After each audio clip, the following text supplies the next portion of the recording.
Crusaders, man, I am so dang excited for this career chat today.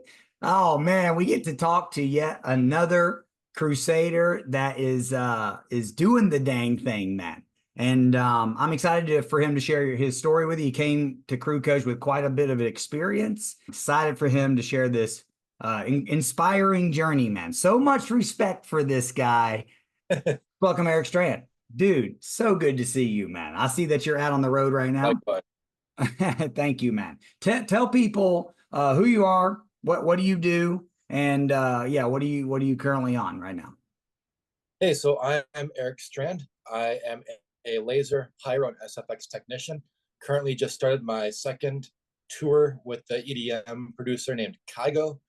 Just this past weekend, we had our first show at Dick's Sporting Goods Park, which was actually my first stadium show of my career. We had about 20,000 people in our audience, and so that was quite the experience to knock off this tour and start out with a bang. Yeah, you did, man. Let's start off with a bang. Special effects, guys. Nah. Well, it's so cool to have you finally doing a career chat. Look at this dude. You started in Crew Coach how long ago now? I'd say it was about a year and a half is when we first connected. All right, amazing, amazing what can happen in a short amount of time. A year and a half is the blink of an eye in this journey of building an event career. That's for damn sure. But a lot happens within that year and a half. But you didn't come, like I said in the intro, you didn't come to Crew Coach like learning about events.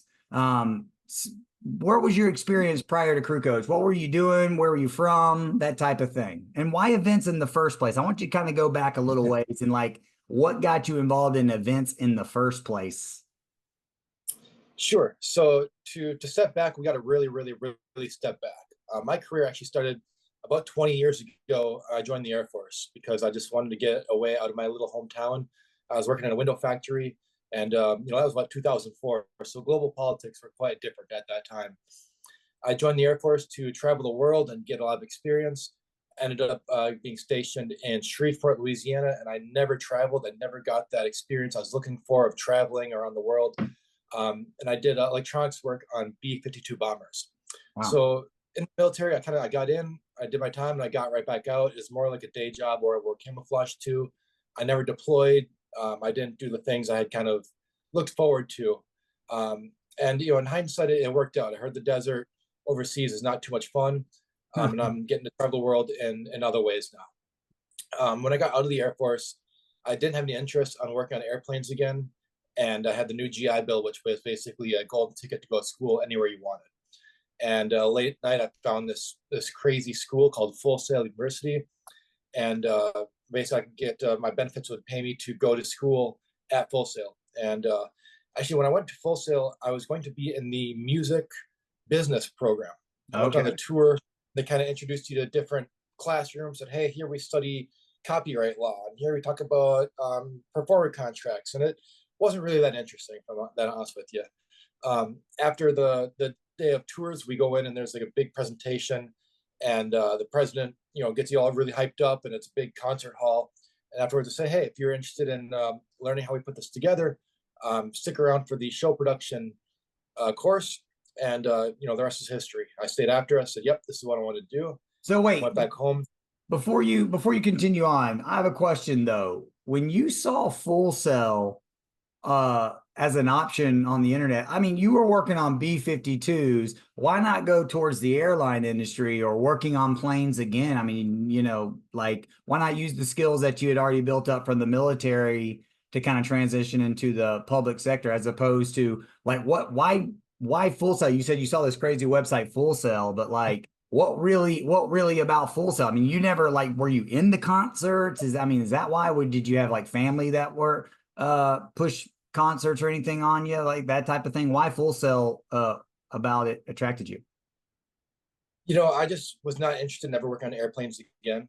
There was a lot of hard, dirty work, especially on the platform I was on was 50 years old at the time with 50-year-old technology. When I got out of the Air Force, I was only in for about a 4-year contract, which meant I had about a year of all my training and boot camp, and then left about 3 years of actual experience. and most of the jobs needed about 5 years experience. So I just didn't really have the experience to transition laterally into an airline job. It just didn't really appeal to me. I did it. It Gotcha. was a lot of work. It was cool to do, but it wasn't really my calling. Afterwards, I always really liked music. My mom came from a family of musicians. Actually, her whole Oh, family really? were world virtuoso accordion champions growing up. Really? Yeah, yeah. No way. I didn't know that. So You said your mom was? correct. Yep. Wow. My whole side of the family is musicians. My dad's side of the family is more engineer types. So they came together and made me, which I thought I was going to become a sound engineer. No, I've Oh, gravitated towards other things. why did you think you were But going to be a sound engineer? Because you were like thinking about that as a youth, even, before the Air Force? I think when I went to Full Sail, I kind of opened my eyes that this was a opportunity. My mind just automatically defaulted to I want to be a sound guy, I and lights were pretty cool, but it seemed like a lot of work, and video was still really an emerging technology back when I went to school around 2009, 2011. So, lights were cool. They just didn't interest me. I thought sound was where I was going to be. And then, I went to school. From there, I was trying to go to New York or LA. I'd sent out maybe 50, 60 paper resumes, and I got nothing back. so It went nowhere. I wanted to ask you about that. In Full Sail, Yeah. do they have that sort of support? Because I know that like I'm the only coach in the entire industry, but is there career counseling and support that kind of leads you? Like what were you sending out resumes to with a show production degree? Like what was the real focus? How did they tell you how to kind of did they talk about specialization like I do in crew coach as kind of finding your pathway, things like that? I mean, how did they recommend? Because were you hadn't got to, have the travel bug fulfilled yet by this point. So certainly the travel bug was still on your mind. And did they talk about touring in Full Sail? What was that? What was that kind of, after or during Full Sail forethought of like, well, when I get this degree, my action plan is this to try to like start this career? At Full Sail, I really enjoyed my experience there. We learned everything about the technical side of production, especially a lot of audio, not so much lighting and video, but still quite a bit. But we really didn't learn anything about the job factor of it. Even in I any really in any sector, like not even like corporate theater, like they didn't tell y'all about all the different pockets of and pathways of the industry.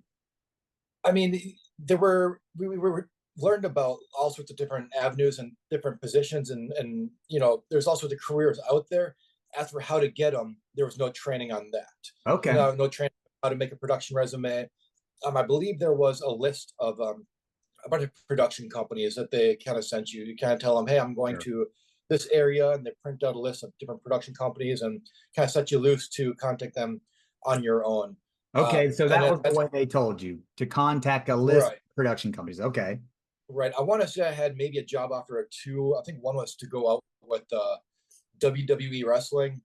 That was a long, long time ago, and probably would have been a great opportunity. But where I was at the time, I had just moved to Miami. And I said, nope, I just settled in here. I'm not ready to go on tour, and went from there. Just kind of went on my own path. So there were some opportunities with Full Sail, but I kind of blazed my own path upon graduating. I got you. And they don't necessarily create some sort of ongoing career support or counseling or career guidance or anything like that that kind of like, after you finish your degree, we're here to kind of support you beyond here's a list of people, reach out, good luck. I believe they do advertise that. They do have a career department. I know I see some of the career people still posting on Facebook, hey, I'm looking for people in the city for this opportunity. I just never utilized it myself. Okay. So there's some options there. Okay, good. I just kind of want to get the full picture because, as you know, we've had yourself and a few people that were Full Sail grads through this program. I think we currently have a few in crew coach now as we're filming this. I mean, we even had one of their instructors come through the program here in crew coach at one point, and so. I like to ask this because it's an important thing, in this industry I don't ever think that I am competition with Full Sail, because that's not the case. They offer training and education that I don't, certainly, but from a career side of things, you know, it's so important what we do when it comes to getting you on the right path. Because after Full Sail, you moved to Miami, right? Correct. Okay. And then you started to set up shop in Miami. And why Miami? That's where I got a job offer from. I had been sending resumes all over, and I think I responded to maybe a Craigslist ad or something, and was in Miami for a company called Southern AV. They're long gone now. They got absorbed by, I believe it was a Swank, which has now become PSAV. They just did a lot of Encore. corporate, yeah, Encore Encore. Global. Yep, now it's Encore. Correct. Yep. And I think I just blindly applied to them, and they offered me a job, and I said, "Sure, that's it." And so I moved to Miami. Okay. Really didn't put any foresight into it. Just had a random job offer, and I said, "Let's do it." Yeah. And what was the role there? Um, I don't really even have a definition because I wasn't sure what my job was. I would just kind of be floating around helping out with different productions. Um, I think that job lasted maybe about 3 weeks because I just was not. It was not at all what I had anticipated in my mind. I remember I'd get a phone call or a text message between 8 o'clock and 10 o'clock at night saying, "Hey, be at this hotel at 6 a.m. Be at this venue at 11 a.m." There was no kind of stability or any kind of foresight more than 24 hours down, and just doing some very laborious work on corporate events was not at all what I had pictured in my mind coming out of Full Sail. We're working on large consoles and programming and so forth. Right, of course. I mean, and that makes sense because when I started, I did that. I mean, I would do that very same thing to gain the experience. Because I tell everybody, no matter what degree or not, you got to start at the bottom of the experience ladder. And unfortunately, to somebody that's gone through some training program and expects to come out mixing, definitely would probably find that discouraging. But unfortunately and fortunately, that's the type of stuff that's the building the foundation of your work experience on the job and the relationships. Did you, in hindsight, looking back, kind of go, "Oh man, that was really just what it was, experience ladder"? You know, in hindsight, everything served its purpose. I remember I was there for a few Love that. weeks, and I had a coworker who was a supervisor of mine, and I think he was a little bit older, had a family, but back in the day, he had done a lot more live stuff. And he said, "Hey, here's an old friend of mine at this live event production company. This is kind of what you're looking for. Go hit up my friend over here. I have a feeling this company is going to be more what you're looking for." And so I Yeah. did. I contacted them, jumped straight in to a production company called Garrett Audio, I want to say, Okay. and we did some large concerts and productions in Miami. Um, and in hindsight, it's very very small scale, very part time, but that's my first time really seeing big productions and concerts. Okay. And you were like, "Yeah, okay, this is what I'm talking about." A bit, yeah. I was working, but again, the company was very very small. I think they had maybe 3 or 4 full-time employees, and so the work was very very sporadic. I might be busy for 3 or 4 days and then not have another gig for another 2 weeks or so. So I Yeah. was doing it, but still really struggling trying to find something consistent. Um, so I worked at this company as needed, which got my foot in the door, got me some experience, but really wasn't a lot to really get me spun up.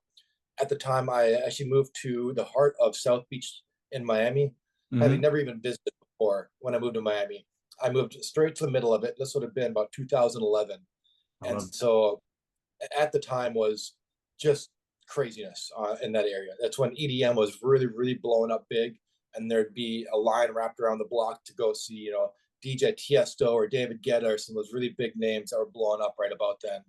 Um, so I got busy working in a lot of clubs up and down the strip as well. And so, I was just trying to do anything to try and, stay employed, but everything was really, clubs would open and close overnight. The work was always as needed. So it was very, very, flying by the edge of my seat for quite a while.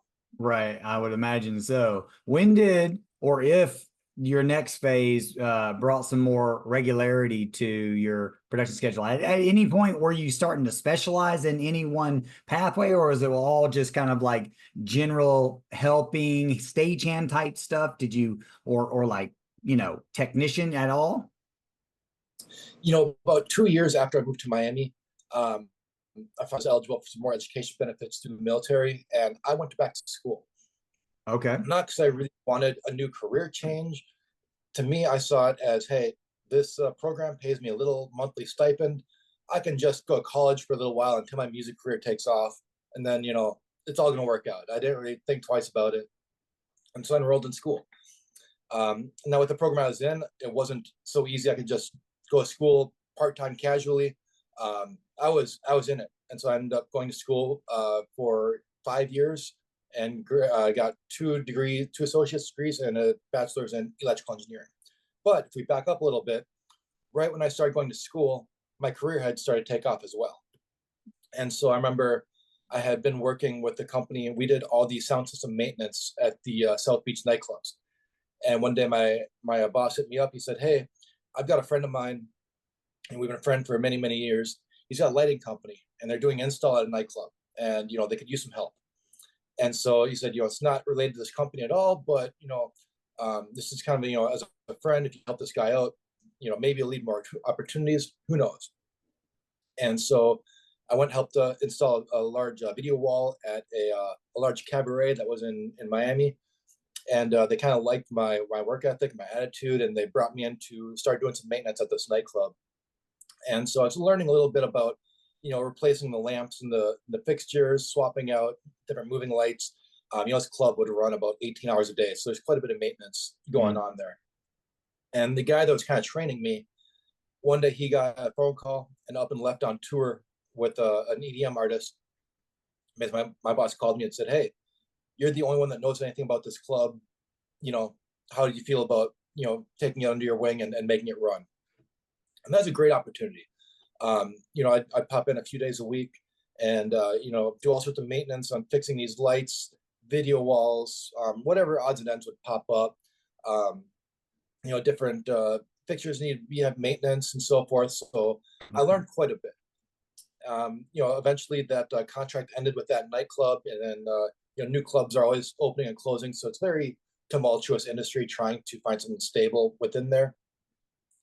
And I also worked, some DJ equipment rental companies. I As a fell into freelancer. doing some. Yep, Just to my fill work your was schedule. all correct. Yep. Well, let me So all ask you freelance. though, before you continue on, I just want to stop you right there because you had said something. You were like, I'm going to school and until my career, my music career, picks up. What did you, I mean, I know that you meant music production career that you went to school for and that you've been working toward, but what did that even look like to you at that point? I had no idea. I just knew that wasn't what I was doing then. I was still struggling paycheck to paycheck. Always wait for the next gig. I might not have work for a week or two, or summers be very, very seasonal. So it felt like every time I kind of got on my feet, the summer season would hit and there'd be no work again for 3 or 4 months. So I was just kind of really struggling trying to figure out how this industry worked. I'd Yeah, done a lot, but and if I may, then you said my career started picking up, which, if you didn't have an idea about what that really looked like at that point, it seemed like it just looked like, well, there was enough work on the schedule that made sense and was a little bit more steady opportunity.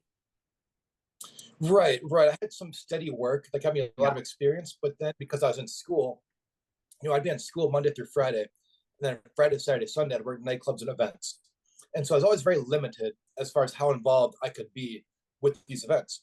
Hmm. And I am having to turn down several because I'm going to school and Of I course. can't turn opportunity.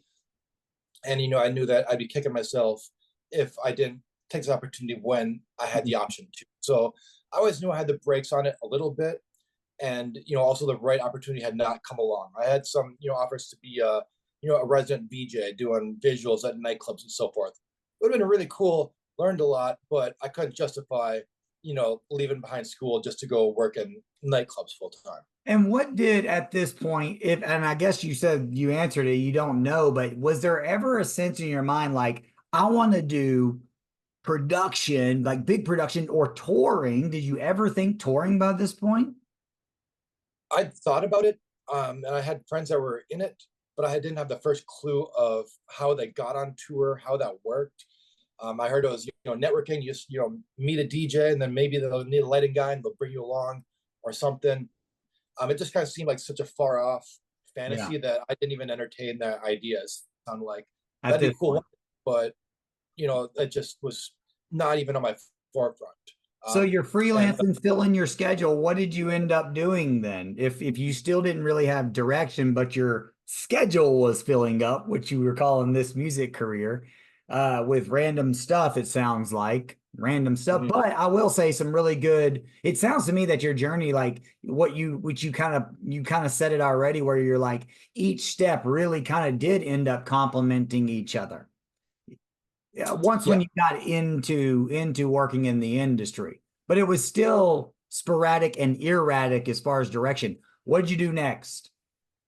I mean, I did everything during this period of time. I did weddings, mitzvahs, parties, a lot of nightclubs, strip clubs, volunteer events, underground raves, big techno festivals, um, you name it. I did a little bit of everything, but again, it was always as needed.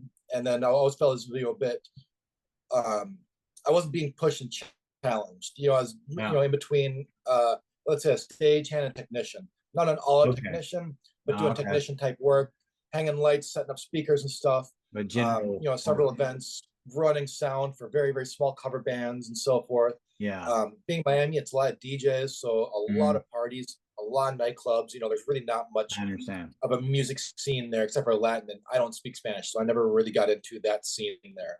Um, so I had done all sorts of stuff, but I hadn't really found my calling or anything that really provided me a comfortable lifestyle with a vision of tomorrow past Yeah. today. Right. Yeah. There's a lot of that just kind of freelance, sporadic and erratic and random production work at every level, even the bigger stuff. I mean, I do know some bigger companies there that provide for the festivals and arenas and casino shows and stuff like that. There are some of those companies down there, or you got to drive to Orlando or something like that to kind of go get Mhm. it. But yeah, it's this that's a whole different kind of sub market to events, isn't it? It's like there's a whole bunch of that kind of sub market to events. And so at this point, I think this is when you ended up starting to kind of be interested in touring, or you said you left the industry for a little while, huh? Right, right. I ended up totally walking away from the industry.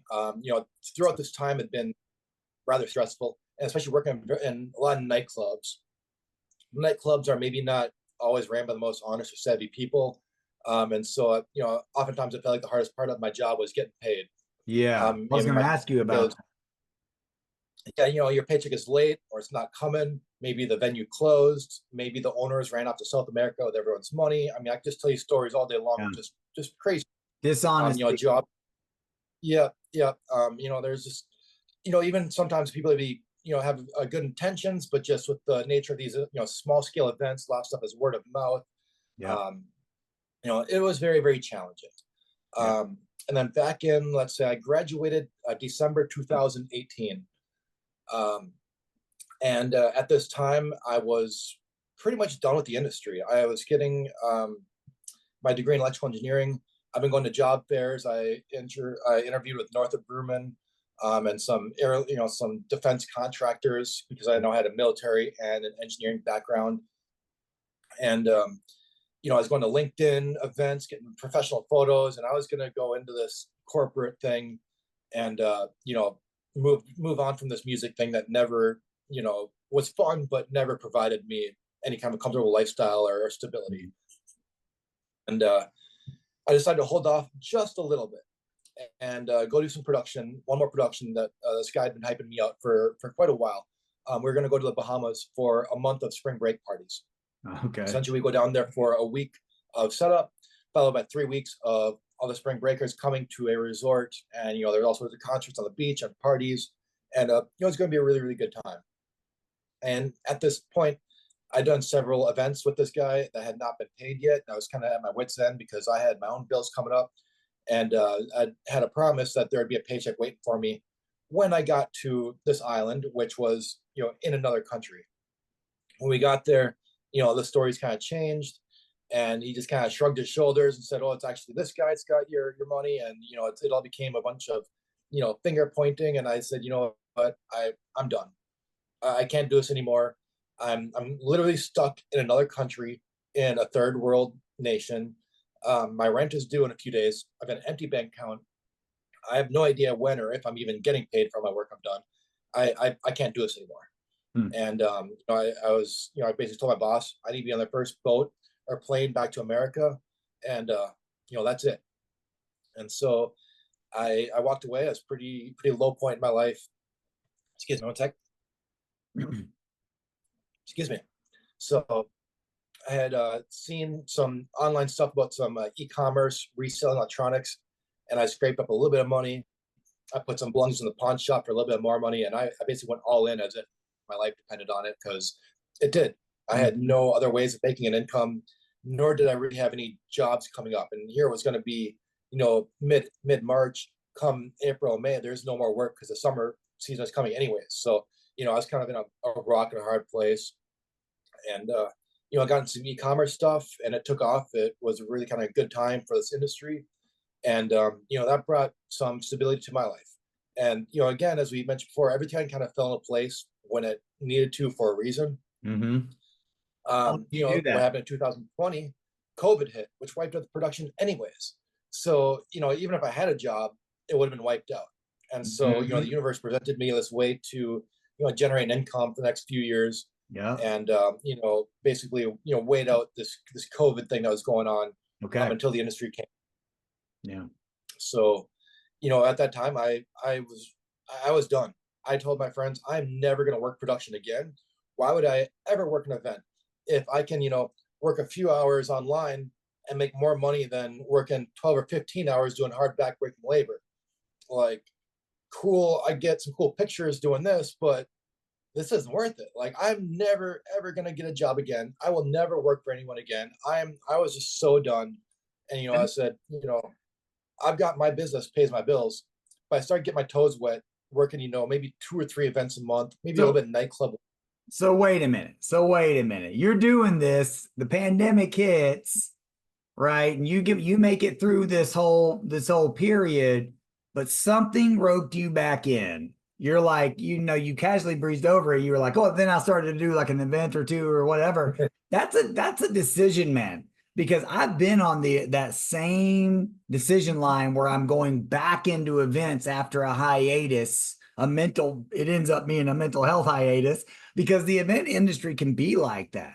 It can chew you up and spit you out in many ways if you do not. That's why we have the principles here in Crew Coach, the additional principles of connection and community and core to work on, because it's not enough to just do gigs and go try to figure it. Like, you gotta be able to be in a good headspace to be resilient enough, because this industry does have levels to it, and pockets of this industry are very difficult, like you worked in. And I can completely understand how you could have been burnt out. However, what really brought you back in, Matt? I mean, you said you were making enough money with e-commerce, or you really, is that what made you go back to take a gig or two, or was it like, I just miss it?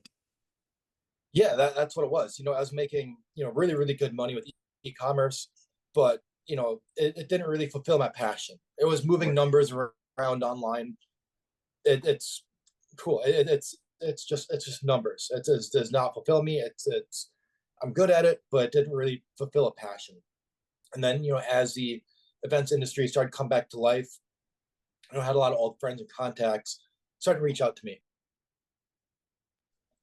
Sorry, I told you before I got a little bit of cold. On tour, we're kind of all coming together and getting the crud going around. Yeah, that happens. So I started doing just a little event, a few events here and there, maybe working 2, 3, 4 times a week, just enough to have fun with it. And at that point, the payment from it was a bonus. If I got paid from it, great. but I wasn't worried if it was, comes in a week or 2 months late, because I had my business pay the bills. Yeah. This is strictly totally for fun, How and did I those look at calls it come as in? a bonus. Yeah, and I understand that. How'd those calls come in? Like Just I had, initially, did you reach out or did they reach out to you, or where did you even find that work when you kind of went back at it? just old friends had reached out to me. By the time I had, this had happened, I'd been in the industry for 10 years. I'd worked for almost every nightclub and production company in Miami. And, with COVID, it was a big shakeup. And so it's like a whole big fresh restart. And so when people needed help with an event, Hmm. hey, I remember, worked with this guy, Eric, at this event. I remember there was one, I worked with a guy back, man, it was been probably 2015, 16 by now, at a nightclub. He was running a production company, and they needed someone with my skills. He said, hey, this guy I worked with a couple of years ago named Eric, check him out. They looked at my Instagram, and the owner of the company gave me a call and invited me on to a gig with them. So, I did a few events with them. Gotcha. Again, I got so involved in some underground EDM events, some nightclub stuff. I got into VJing, doing visuals. So I was doing it, but totally for fun again. And again, it was just for fun. I had zero intention of ever really Did your going back in the music to have that, pay my bills and become a career. as a crew person, did your online business suffer during this time? No, I mean, that business got better every month. By the time that I met up with you, Kenny, I was doing, let's just say tens of thousands of dollars in sales a month. Okay. That's not my profit, at the end of the day, but my business was doing very, very well, and it was quite established. So, that was, the wheels were rolling. I was kind of on autopilot. It was just good doing its thing. And I was Okay. kind of really just having fun for the very first time in my life. Because up until then, all my life had been, in the military, or I ended up spending 8 years in college altogether. And we had a couple of years of COVID. So there's always this kind of this dark cloud following me around. Then Mm. all of a sudden, everything kind of settled down, and hey, I got a bit of money in my pocket. I got some free time. Finally I can relax, breathe a little bit, and life is good. And I was just really kind of looking for that next chapter. I wasn't really sure what it was, but I knew this isn't it. And so Okay. after COVID, I was like, I've got my business. I kind of do this little bit of production thing. I just got my degree in electrical engineering. Maybe I can go get a real job if I want. I just wasn't exactly sure what the next chapter was, but I was open to whatever it was. I knew what I was doing was just kind of a temporary band-aid for that period of time. Yeah, yeah. Well, life, and I think I mentioned this before we even started recording, but life is comes in seasons, and sometimes that's just what it is with that season. So, speaking of seasons, you're doing this, you're getting back working events more, and you're getting more excited about events generally on how you were kind of, scratching that old itch and reminding yourself of the coolness of this industry, of the events industry. Yet there's still at that point, I'm sure all your contacts and your experience and all those things were still at that kind of same market, right? Like that same level of market of types of events, or did you ever get to do some bigger shows? And is this when you found Crew Coach? Yeah, at that time I had really felt that my career had plateaued a bit, but also prior to COVID, I'd done more technician roles. And then afterwards, I had moved into a little bit of operator roles. Ah, So I was doing some operating at some nightclubs, got some experience behind a Grand MA. At first coming out of school, I thought I'd jump right into being behind a Grand MA. In reality, it took me 10 years before I got behind, a little Grand MA light baby MA, run a small rig. So I'd done a little bit of operating stuff. And with the one company I was working with, I did EDC in Orlando, the Electric Daisy Carnival. ah, And I was hired onto this gig as a DJ equipment technician on stage two. And so I was responsible for interfacing with all these very high level, well known DJs and artists backstage, and then setting up all their CDJs and equipment on stage according to their riders, so that they could walk up, put in their flash drive, and hit play, and everything would be good. Sounds very, very easy, but that was a very, very challenging weekend. I remember just being on stage in front of 20,000 people or however many were in the audience. Said, wow, this is pretty cool. I had never been, on stage, especially let alone at that size show before. So this is it. This is what I want to get back into. No idea what that means or how to do it, but this is quite a step up from the little backyard parties and little hotel Yeah, parties and stuff I've been doing locally. totally. This festival is quite eye opening. Soon after that, I think I did the Okeechobee Festival. Worked at a small side stage as the lighting operator, and that was really cool. Again, I enjoyed operating. Kind of gave me some insight into that, but it's still really just getting my toes wet into that, and it still is nothing stable or anything. Just kind of helping out here and there as needed. Yeah. At that point, is that when you found Crew Coach? Like, what were you? Is that kind of the area? Because I really want to make sure that we don't breeze past the fact that like somehow you found this touring crew career coaching program called Crew Coach when we were kind of really just getting going. We'd only had a small amount of membership, and we were kind of just growing with the Crew Coach as a new program. Um, how did you kind of come into that? Is this that time frame and when we enter the picture? Yeah, I'd seen you pop up on Facebook. We had 30, 40 friends in common, and you had some program about touring or production or something. I don't even In a really know, master but there was class? some kind of mentor, yeah, the master class. And I had worked with several mentors in the past and paid for additional training and stuff. So it wasn't a totally new idea for me. I Yeah, had a mentor throughout my e-commerce venture, yeah, and it was very cheap introductory price. I said, you know what do I have to lose? Let me see what this guy's talking about. If I get one little nugget of information, cool. It paid for itself, but I'm still have zero interest in getting back in the industry. I've got my business. You know, let's just see what this guy has to say. If I can just get again one nugget of information, cool. I'm happy. So I went in with zero expectations or really thinking that even really knowing what it was or any aspirations to get in the industry.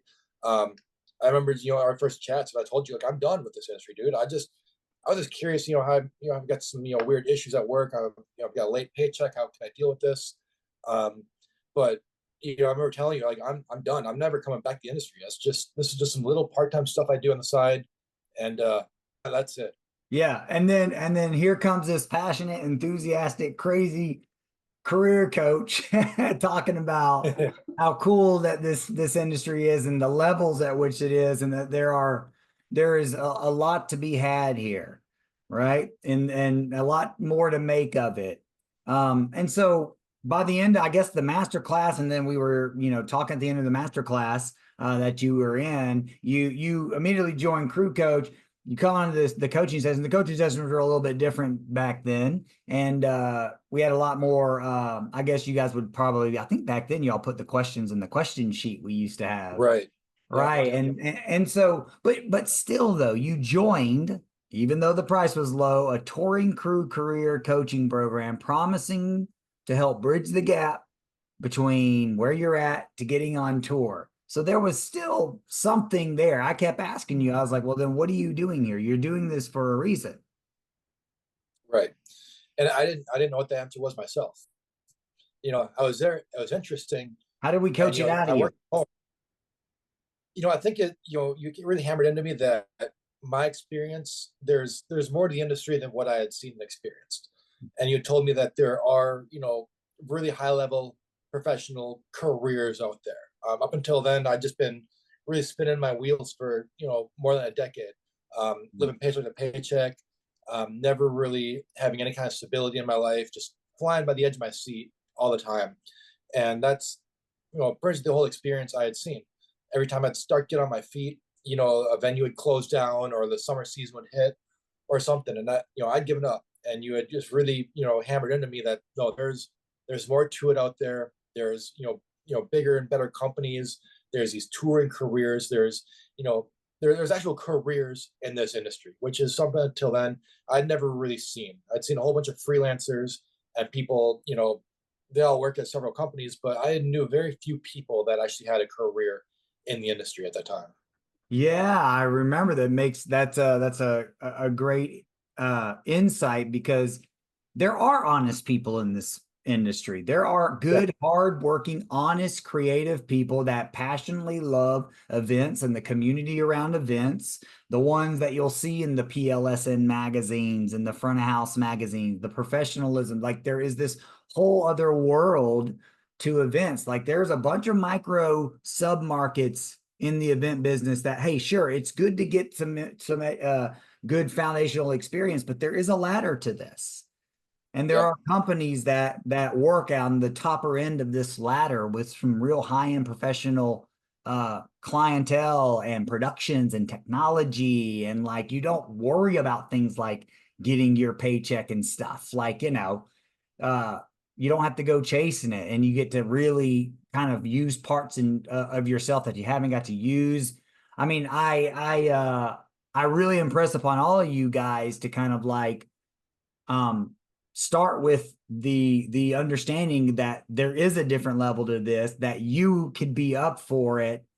But then what did we do? How did we get you there? Do you remember?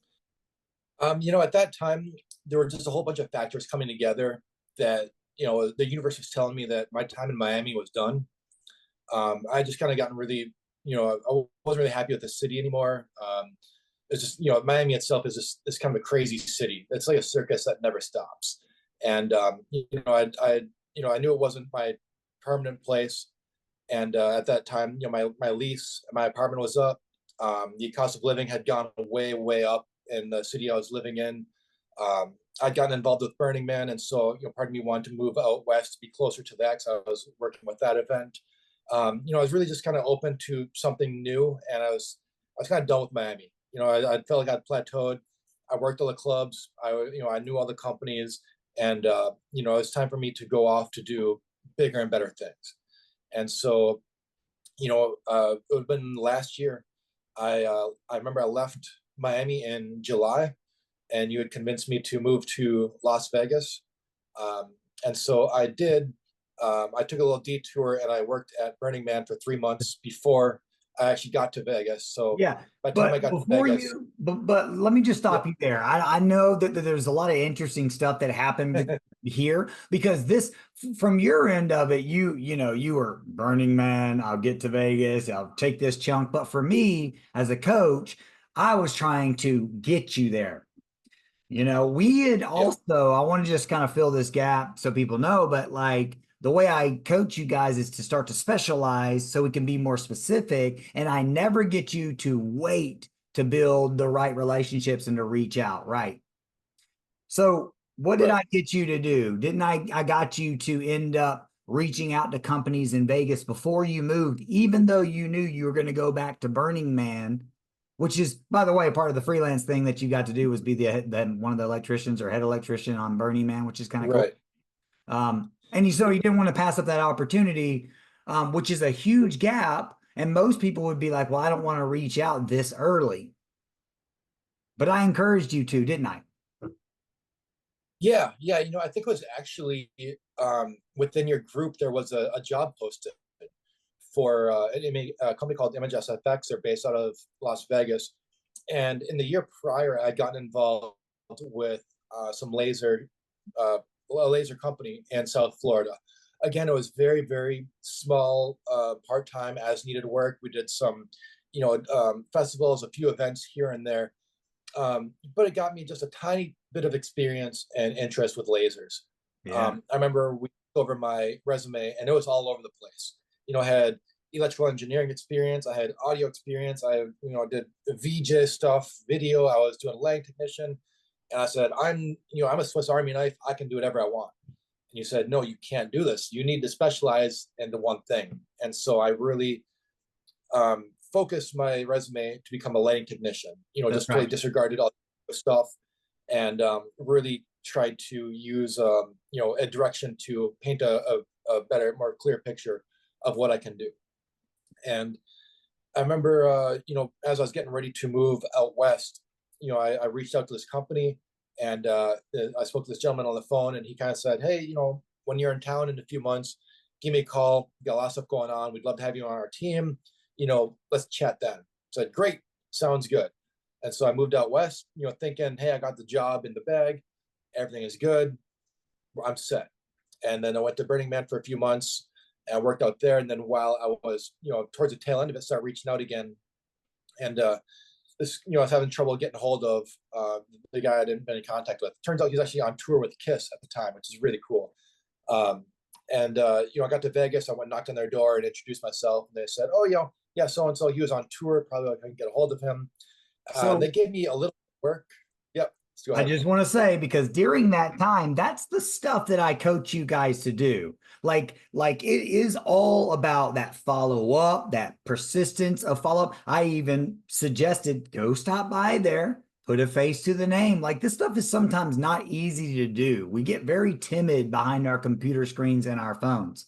And so it took a pretty bold move to just stop in and like that's a tactic that I will continue to push because no one's doing it, and these companies love what they do, and they'd love to show you, give you a tour, and share, and meet you face to face. There's no better way to bridge than close the relationship gap, which you did. Because beforehand, I remember this, your contact that you were talking to with Burning Man, you're like, he's like, yeah, message him in a couple of months. Well, I didn't get to talk to you for a couple of months because you were a Burning Man, and when you kind of came back towards Vegas way, or you were still doing cleanup, I think, in Burning Man when you finally Yeah. reached out to me. I'm like, go ahead and try to reach out to the guy. I remember coaching you to where it was like, well, the guy's not answering and stuff like that. And like when you stopped by, you ended up finding out that information. I guess he was out on the road with Kiss, and there was like he finally got back with you. And so what happened there? So from there, the office, they really liked my background, and they brought me in right away to give me some work in the shop. They didn't really have any events going on at the time, and so I worked maybe 3, 4, or 5 days in the shop doing some laser technician stuff. This company, they did a lasers, pyro, and SFX as well. They just didn't have enough work to really keep me busy, nor did they really have any events going on at that time. So it's just kind of like, hey, I got your number. We'll reach out as soon as we need you, but I'm sorry, we just don't really have those kind of opportunities right now. And so then I was kind of back at square one and just literally go knocking on doors. And so I went to a place called was it AV Vegas? They did medium-sized events. I did some corporate gigs with them. A great company, and that helped fill in the gap, fill in that little gap where I needed. Did some cool events too. I worked Formula One event in Las Vegas. It was a Formula One party. We worked a weird Kanye West event, in December. So it was some, it was work. It was good. It was what I needed, but I was still kind of looking for something more aligned with where I was headed. There was a company that actually one of your members had mentioned, said, hey, go check out ER Productions. I heard they're looking for people. I'd never heard of ER Productions. I didn't know what they did or anything. I looked them up, and it looked like they do lasers and pyro SFX as well. Hey, that's pretty cool. Sounds like the other company I'd done some work for. Let me go talk to them. And I literally just went and knocked on their door with a resume in my hand and introduced myself. At the time, they didn't really give me a tour. They just said, hey, apply online, and we'll give you a call. And so I applied online, and a few days later, they gave me a call. They invited me in for an interview, showed me around, and they brought me in for one day. Said, hey, can you come help us out in the shop for one day? Sure, sounds good. So I went and helped them out for one day doing some technician work. I think we're prepping for gigs, pulling cables and stuff. Had me come in for one more day. And hey, can you come in for one more day? And so, here I'm just getting, one day of work. That's all I had to look forward to. That turned into, hey, can you come in for 3 days next week? And then we need you for another 2 days. And then, hey, can you come in all next week? And so get me a little bit more until December hit. And in the winter season, actually, they shut down. The winter time is, or the holiday season is very, very slow around around Las Vegas. So around December, that all kind of died off. But then they gave me a formal job offer to come work for them. My job date was January 9th as a full-time position. So, I hustled as a, freelancer doing, a day here and there with them.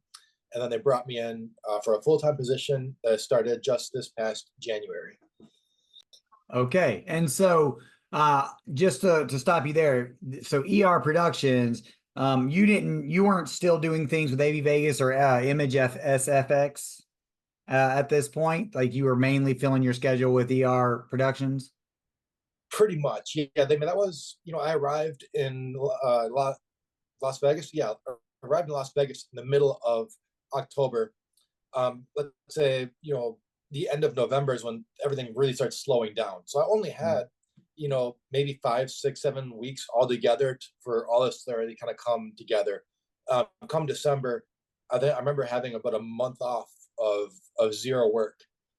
Just all the companies just had nothing going on during this time. So it worked out that I had the job offer coming in January, but I think I was even doing some Uber Eats and stuff in December just to kind of hold me over until I had something more permanent come along.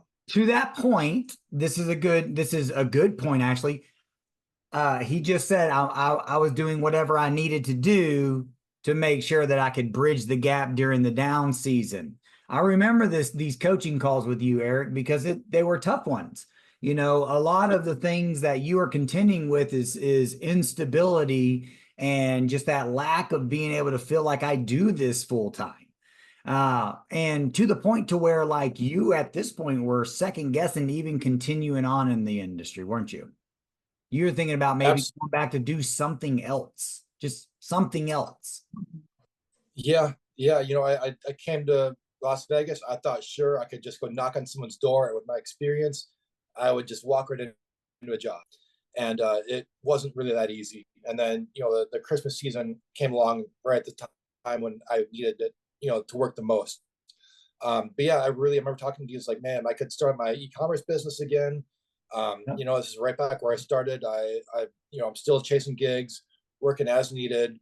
I'm making okay money, but not really, I don't really see a career in this. Just, I thought I had a job waiting for me, and that fell through.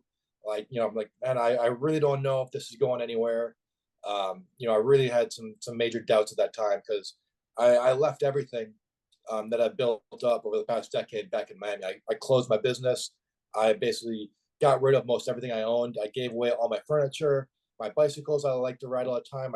I gave everything away to pack up, and come to Las Vegas and rent a room with a friend of mine, just for this dream or this vision that I was chasing, which I still hadn't quite fully embraced or believed in yet.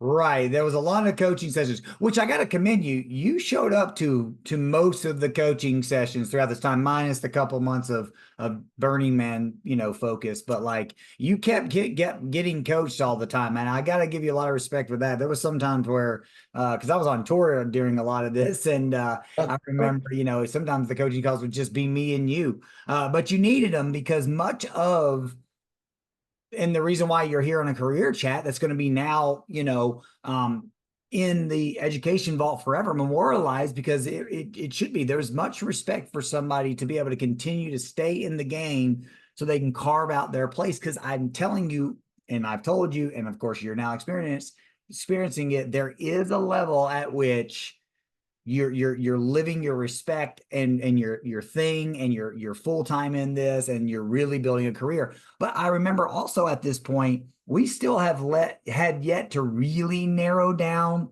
special effects. Like you had been doing special effects but also some of that AV Vegas stuff, and like lighting was still the kind of on the table because I was having you reach out to like Four Wall and Christy Light, some of these other lighting companies to continue to up your possibility of opportunity. But this production company started to ramp back up in January, into January, ER Productions. Right. Yeah, so they came back to work, I believe, about a week before I started. But when I had my downtime in December, they submitted me a formal offer.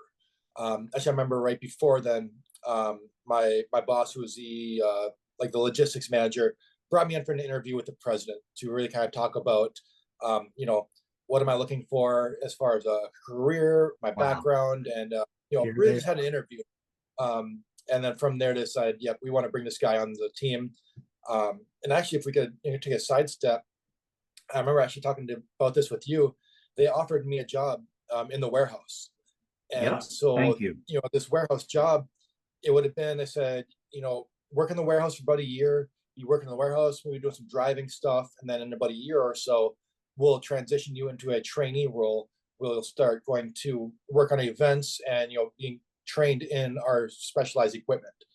And I was, pretty demoralized by this because I just could not stomach the thought of working in the warehouse for yet another year. When I'm ready to go, I've been fired up for a decade waiting to do something. And I remember talking to you, and you gave me the advice of, even, how to word it. I remember writing it down. And so when I talked to my supervisor, they kind of gave me the offer, and I said, I'd really love to work here. It's a great opportunity, but it's gonna be really hard for me to stay focused in this position. Coming from working operator type positions in Miami to going back to a warehouse position in Las Vegas for let's say about a year or so. And so they kind of read between the lines of what I was trying to say, and they went to the upper management and created a position for me. They said, we don't have a position open, but we're going to create one for you because we don't want to lose you to somebody else. And, we see your potential. And so they hired me directly as a trainee show technician. Boom. And so here we go. You got the offer. I remember it wasn't like, oh, you responded right then. No, you had enough time to be able to take the offer, come to a coaching session with me. And I basically, I'm like, look, man, yes, that is their general vetting hiring process. It's what they would do with any old body. Respectfully, they have their own process. They only know you as they know you so far. They're looking to invest in you or invest in someone that wants to be on with their team, and they thought you did, but like they wanted to throw out their normal offer, which was generous, but like really they didn't offer you this training potential or training opportunity to skip all that warehouse stuff because of your potential. They did it because of what your determination is. When you say read between the lines, what I had you was to tell them was, listen, thank you, but let me just make sure you understand, like, I'm here to build a career here. I've invested so much already. Like, I'm ready to go and I'll show it to you. And I think I even said to say something along the lines of like, look, we'll do a couple months in the shop, like whatever you need me to do. I'm not saying that I don't want the opportunity, but what I am saying is like, is there an option of like shortening that 1 year gap? Essentially. Yeah. And they made you a trainee right away. Correct. Yep. Because they They hired hired me your straight heart, in. man. People hire Yeah. the heart. That's what I was telling you. There is levels to this game, and people will see you as not just some body to fill a position and a body and whatever. Like they will see your heart, but you got to get there. You got to find the right tribe of people because there are there. So what ended up happening? You started as a trainee in that February. This was this last February? Correct. Yep. January 9th was my first day on the job. And it's September, by the way, 10th when we're recording this. So Right. that's not that long ago. So last February. Okay. Yeah. So from there, I started working in the shop for the first maybe 3 months or so. Just doing maintenance on different gear. About the company I work for is ER Productions. They are probably one of the biggest and best laser pirate SFX companies in the world. Their main branch is actually in the UK, and the United States branch is very small. They've also got offices in, let me think, Ibiza, Saudi Arabia, and Australia. So I kind of saw that there was all this big stuff going on, but I was in the shop doing some maintenance, fixing gear, pulling cables, helping to prep and de-prep tours as they're coming in and out. But I wasn't doing any events or anything just yet. So I did that for about 3 months, and I just worked as hard as I could every day. Showing up on time, working hard, clean up my mess, and really just trying to deliver a really quality product every day. Until one day I got an alert on my phone for an offer for an event, and it was to go to Sao Paulo, Brazil, for an EDM producer named Erik Strand. And so, Erik Strand is actually one of my favorite artists that I'd listened to for more than a decade. And I remember seeing the stickers in the shop of some gear with his name on it. It's like, man, I would love to do his show just once in my career because I've always wanted to see it. How cool would it be to actually go work on it? And sure enough, they sent me out to the Sao Paulo Erik Strand Hollow show in Brazil for my very first event. That was back in maybe the middle of March, I want to say. From there, I did another Erik Strand event, maybe 2 or 3 weeks later in Mexico, and then from there, it's just almost been nonstop. I came home, and soon after, I went to Coachella, and we did lasers for the artist. There was a collaboration called Everything Always, which is a collaboration duo between John Summit and Dom Dalla, who are some of the biggest DJs out there right now. So that was really, really cool. Again, one of my very first events with this company, working at the stage 2 of Coachella with arguably some of the biggest DJs on the planet right now. So that was really, really cool. I like that a lot. And that is freaking really, really cool, man. So here you are, you're working all these big, big events and big shows. You're getting certifications and the different, things with special effects, right? So they're training you on new stuff and you're getting all of this real experience. Did you ever have to worry about your paycheck at this point? Never once. They would call me and say, "Hey, submit your Uber expenses so we can make sure that it's included in your paycheck this week." So all of a sudden, my biggest stress the past decade became basically a non-issue at this point. Yeah, yeah, yeah, yeah. And so that just excites me so much, man, because I just know how heavy that is, for one, because I've experienced that myself. And then, of course, I know how heavy it was for you to work through all of this stuff. I know I just tell you again, I'm proud of you, man, and much respect to stick with all of this. And so that part of it was sorted. However, then you got your first tour opportunity, right? Yes, I had an offer to go on tour with Chris Brown, Okay. and Huge tour. I can't say I'm the biggest fan of Chris Brown. I don't really Got know it. his music. I knew some old pop songs, the radio. Um, the guys at work said, "Hey, it's gonna be a great opportunity for your first tour." Yeah. I didn't know what that meant, but sure, let's do it. I had a little bit of hesitations. I brought up with you, Kenny, but you said, what, you should just go for it. And And say what those hesitations were real quick for the people. Your hesitation was. so Chris Brown has a reputation in the past. There's some not pleasant things he's done in his history, and Right. When people hear his name, they often think of some Yeah, a woman beater. bad news. That's what I think of. He's a And so woman. I wasn't sure. I'm sorry. Go ahead. He's a woman beater. That's what I think of. Yep, that's the words. Yeah. So I wasn't really sure how I would align with that. I didn't really care for the artist, and of course, that's not really behavior I can get behind to defend.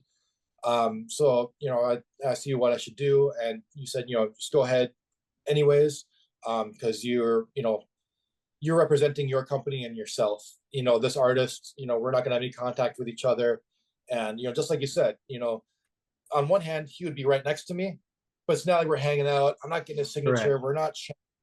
It's strictly business, and everything that happened in his past that's his own issues. Everyone I worked with, we were all very professional, and even when I had stagehands, they started bringing that stuff up. I said, "Hey guys, I know what you're thinking.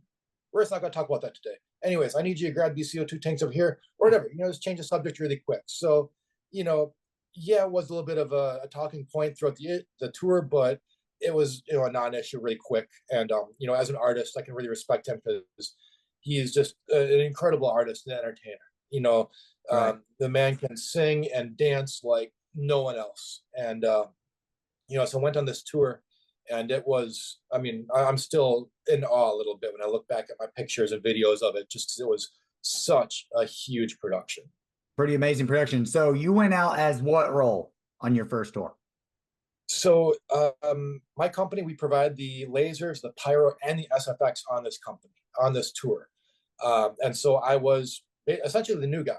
There were 6 people on my team. We had the crew chief up on top. We had several experienced technicians, and then me. We had, I believe, 42 lasers. We had sparks. We had bigger sparks, falling sparks, and flame shooters and flame bars and explosions and cryo low fog and CO2 simulator. I mean, we had an arsenal. We had, I think, more than a truck's worth of just pyro and SFX gear alone.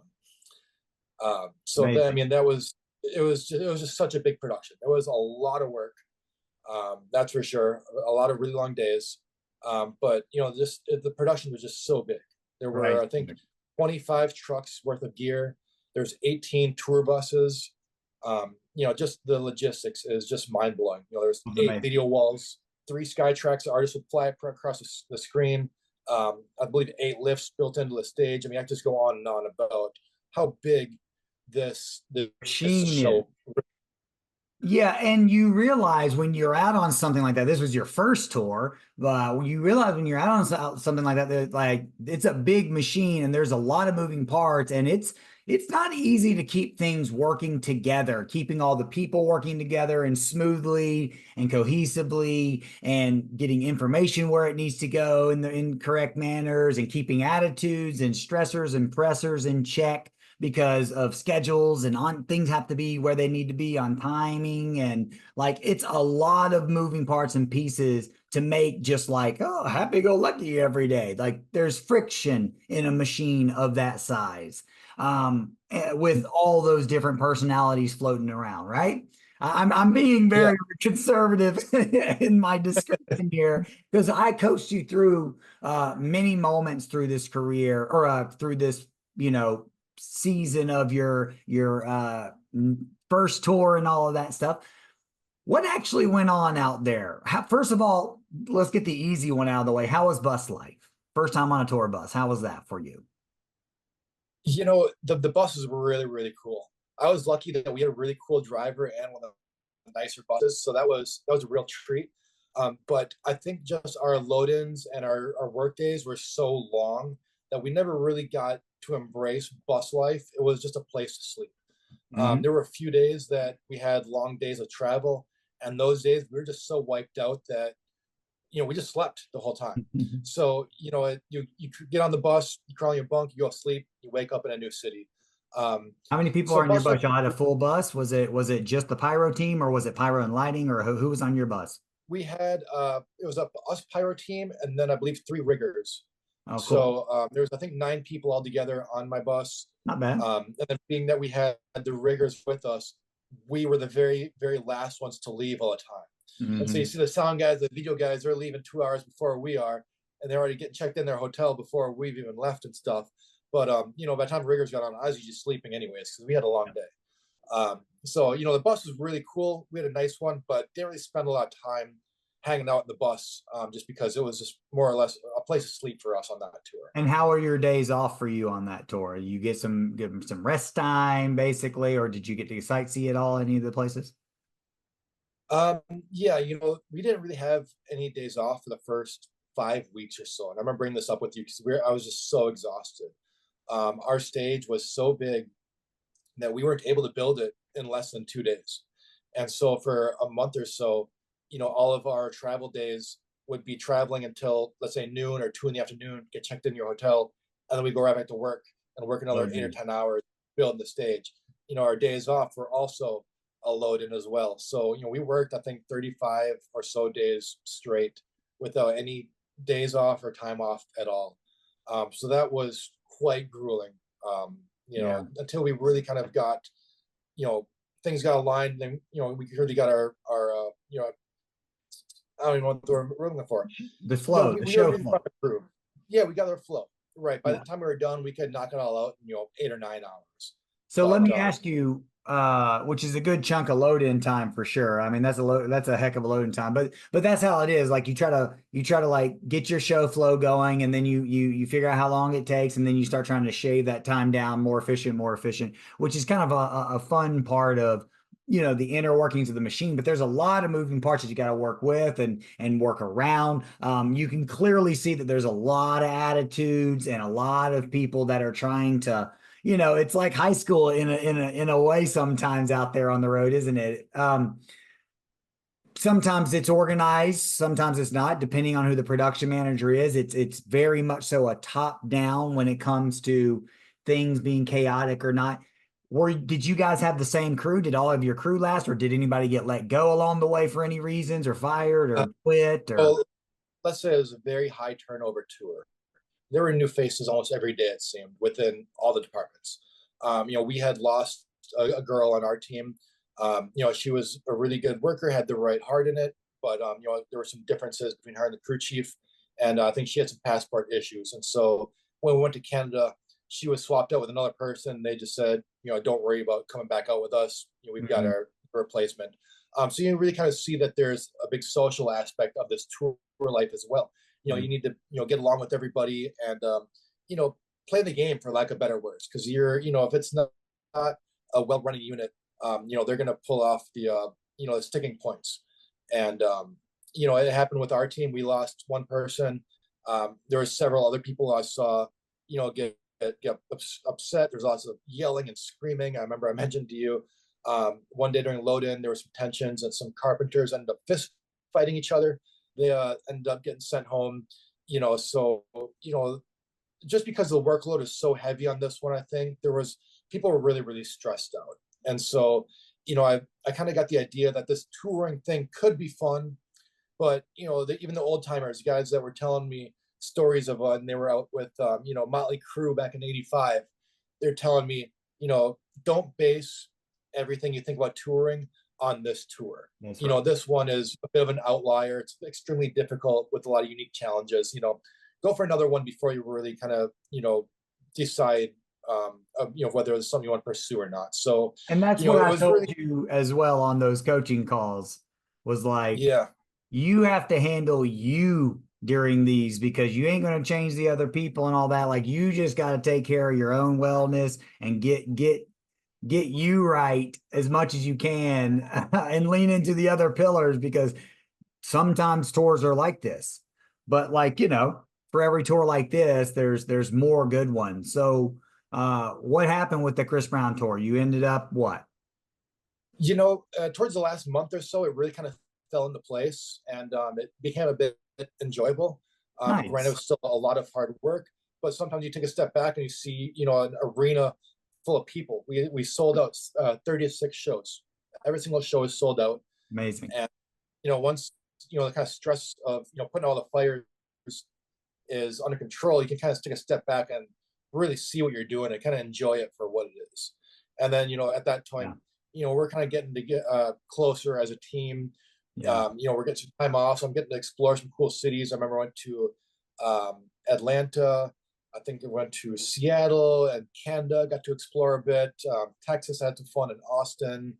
I got to see several cities on our days off, so it was really cool The to travel finally bug. have some days off and travel a bit and just have this total freedom of wake up in a hotel room and I've got a whole day to explore the city, and now I can be back to work until tomorrow. And that was really pretty fun. I really enjoyed that time off. Yeah, no doubt, man. You getting to experience the tour travel bug finally that you envisioned all those years ago. You finally reached it. Yes, it was hard work. I know also hard work was what you were not necessarily trying to lean into, or at least not this hard of work. Right. But me and those other old roadies were right, right? So you get home, it ends up kind of getting to a flow that last month. So it was a little bit more enjoyable. You kind of we kind of talked you off a ledge there for a minute where you were like, if this is it, hell nah. And so what happened? You get home and what? It was even before I got home. It was maybe a week or two before I was done with Chris Brown. And, again, I got a notification on my phone for another tour with an EDM artist named Kygo. And just instantly right away, I just had a really good feeling about it. He's got very kind of happy, tropical, positive music. And my crew chief that I've been working with on the Chris Brown tour was also going onto this tour as a carpenter. So he had already known the crew, and we had a very much more lenient schedule. And so I was really looking forward to this one. I just had a really good feeling about it. And so I went home from Chris Brown, and I was home, I think just about 3 weeks before I left again. So I came home. I took a week off. I went on vacation to San Francisco for a week. Heck yeah. Came back to, I prepped my new show. And actually on this one, I'm the only laser technician. So Hey, previous to Chris Brown, I was in a team of 6 where, I was the new guy, and now I'm the only guy. I'm the everything. amazing. So, I'm the laser technician, and I work alongside the operator programmer. So it's, basically us two, but I'm in charge of all the technical stuff. And so, I was back home. I prepped the entire gig by myself. Basically, I built the whole rig in the shop. And, again, I did it entirely by myself because I'm the only one that's going to be accountable for all this stuff on the road. Yeah. And so, I had to use all my foresight and everything that I learned on Chris Brown onto this one. And so I remember my boss asking me, so just got done with your tour. How do you feel about it? Well, man, it was good. I learned a lot. And he said, I mean, did you learn everything you need to know? I said, well, I mean, I learned a lot. Great. Well, you're going out in this one by yourself. Oh boy. So, there's been some growing pains. I've definitely learned a lot, on the job, but been having a very forgiving stage manager that's, sees I'm have the right intentions and work ethic, but there's just some things that I just didn't know. And so Yeah. they're very, very helpful in getting me up to speed in this position as well.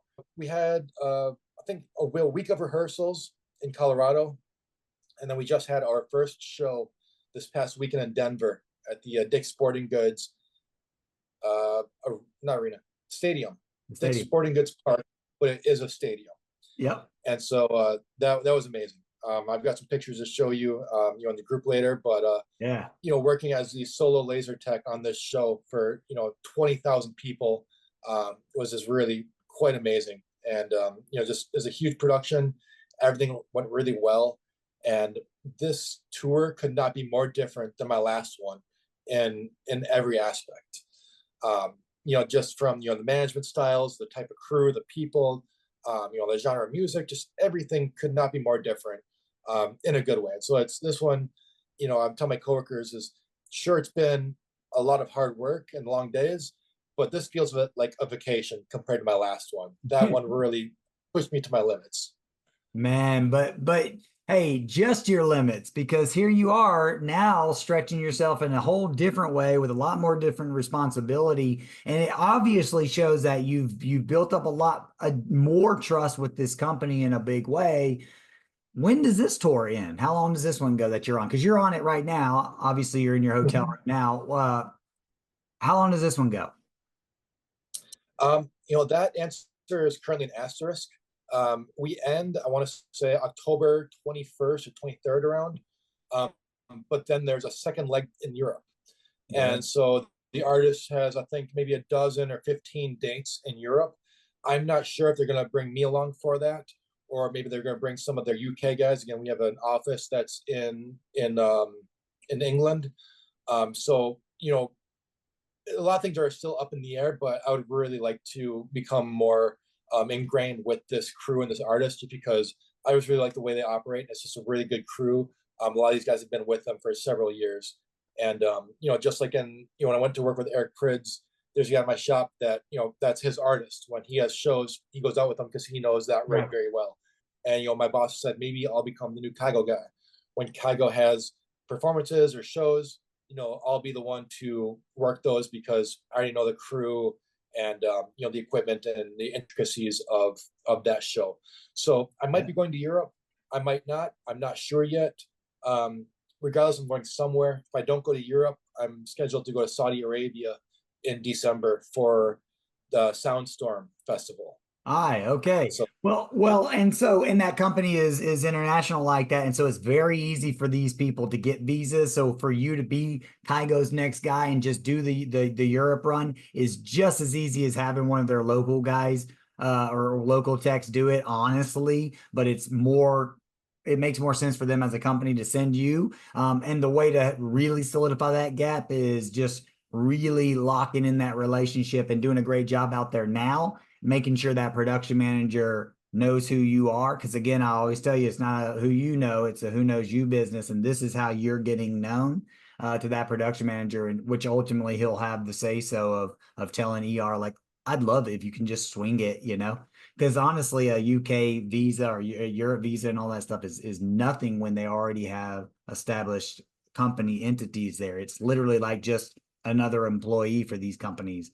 And that's why a lot of them headquarter in different areas so they can have that flexibility because they're international companies. So, dude, I mean, this is exciting. I can't tell you how proud of you I am. I know that you're living your dream that was long time coming, and it's felt like you've been at it a long time, but you fought for it. You fought for every bit of your opportunity. And you know as well as I do, like the Chris Brown thing, that was hard, but you've got plenty of hard gigs ahead of you. It was just a way to condition yourself for those type of things that when they come along over your next multiple decade journey in this industry, you'll know how to better handle yourself on them.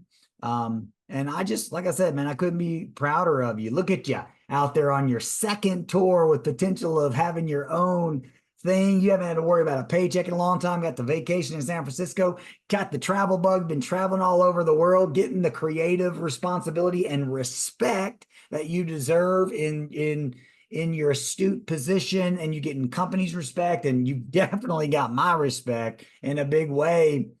We'll end it with this. What would you tell somebody that is just watching this? Maybe they've just joined Crew Coach. Maybe they're just kind of getting going in their journey, or maybe they've been at it a long time like you have, and they're just haven't bridged that gap yet. What would you advise them to really consider? What would be the main takeaway that you would want them to know? If you're willing to put in the work, you can really truly do everything. I couldn't imagine where my career would be if I had this knowledge 10 years ago, or even coming out of college. I went to school, came out thinking I knew everything, only to start at the bottom with the guys that are literally walking in off the streets. Yeah. And so, the Crew Coach really gave me the things I need to take my career, like literally to the top. In 1 year, I went from working small events and dumpy nightclubs with half working Chinese lights, on questionable rigs, to literally working some of the biggest artists and shows in the world in 1 year. So it wasn't easy at all, but if you're dead set on it, you can really do everything. And now I feel like I actually have a career and future in this industry, which is something I never ever said before. And now that I'm seeing all these professionals I work with, guys that are maybe twice my age, maybe not twice my age, they're quite a bit older than me, making a career out of this as well, and doing it with a smile on their face, and a happy, healthy lifestyle as well, has been really, really eye-opening, because that's something I'd never really been a witness to before. So Crew Coach really gave me everything that I needed to succeed and go to the top, because I just spun my wheels for a decade prior. But granted, I needed all that experience to get to where I am now. So everything fell into place just as it needed to be. Yeah, man, just as it needed to be. Sometimes the journey isn't just a straight line. It's not linear. It's got peaks and valleys, but like I always say, like with a heartbeat, it's do do do do do do. That's the heartbeat of life. We want that.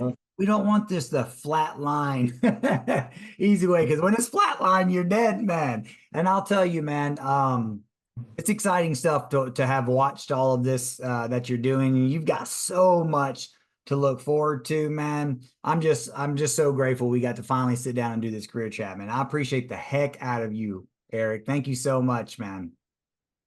Absolutely. Thank you for all your help. It's been a wild ride, but finally, I want to say past the finish line, but finally got to where we're trying to get me. That's right, man. That's right. Speaking of which, Crusaders, if you were inspired by watching this, if you have any questions or comments for Erik and his journey, he'll get to see them. Comment below this video in the comment box. And until next time, go freaking get them.